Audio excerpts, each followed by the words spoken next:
Hi, I have no memory, and I often want to make videos on the spur of the moment and forget what I want to talk about, and it's very urgent. I've just realized something on the news every day myself. Um, yeah, this war, the war, that's pretty sure that war is over. We've already celebrated. I just realized something. So, a lot of prisoners, Sorry, I've got Simon as my Taoiseach at the moment. Um, it has an effect. Uh, Putin as my Taoiseach. Wrestling with bears. But anyway, this is dirty and cheap. But that's your world. This world. It's not your world. Before I forget, really, without a get up here. I won't forget. No, I totally won't forget the thing that I. Anyway, so I was watching a bit of Locust Eater. These guys, they're pretty nice. They're intelligent. They're diverse. They're very clever in their rhetoric. Very clever in their rhetoric. But they were saying, it is post comments. They didn't make something I can't remember what it said. That's like no, if they're unfit to fight, this is very important actually. Please listen, please Octone. So if they're unfit to fit, and it's like no, that's nothing. It's like if they're well educated, they'll be sent away immediately. That's why Germany were like quickly get all your anyway. Criminals and gangsters stay behind and get given guns. So that was the big disgrace in the original part of the Ukrainian war, where you see all these lovely little Gentile students with camouflage armor and all, and looking kind of like, oh my God, what's happening to me? Because war is supposed to be about being send all the criminals to kill each other using all the outdated military. If you think about it, all the outdated military, and that's why you see all this crappy HIMARS, and it's all about sending criminals. So you see Wagner, and he was recruiting all the criminals.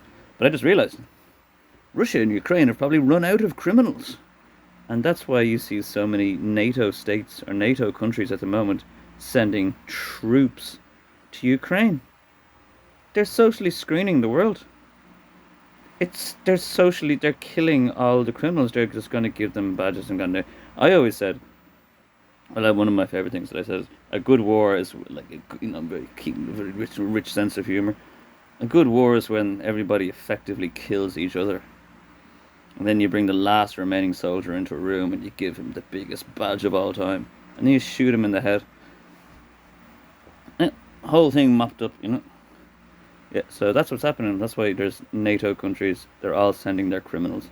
And Russian soldiers are chomping them up. Chomping them up and laughing at them. But now they're all capitalizing on the same thing. They're all just sending all their France. Yeah, they're all these little French criminals, and they're always being chomped up by the big Russian army. Russia must know about this. This is killing me. Russia must know about this. I was like, well, send all your criminals out here too, and we'll chomp them up, and we'll chomp them up. And the Russian army just gets more red and full of blood. And yeah, so just thought I'd let you know what's happening there. What's happening there, Simon? Yes, no, it's a very big thing. It's a very scary thing. That's why there's NATO people. Well, they are people, sorry. Criminals, excuse me, from every NATO country being sent out to fight in the Ukraine. This is already over. I'm fairly certain Russia have secured their connection to the Baltic Sea, is it? Or whatever they've secured, that they need that to survive. And Ukraine is in the way of that. So that's all that whole thing about getting down to one side of the river at least and then secured. I'm pretty sure that's already happened. I'm pretty sure the mission is successful. What is it? The special military operation has been successful. I'm fairly sure that had happened about like 3 weeks, if not a month ago, maybe a bit more than a month ago. I'm fairly certain it was declared. Yeah, that's war is over. So they're probably still sending all your kids with a few convictions out to die, and use up all the outdated military equipment that they spent so much money on at one point and have nothing to do with it now. And if we can't sell it to an African, or we can't sell it to a man in Iraq or Afghanistan, then we'll just make some wars. Need some rural. I don't know. I'm trouble saying that. It's about rural. We need some rural. Anyway, yep. So that's for victory. No. And yeah, stop sending your kids to war. What you fighting for?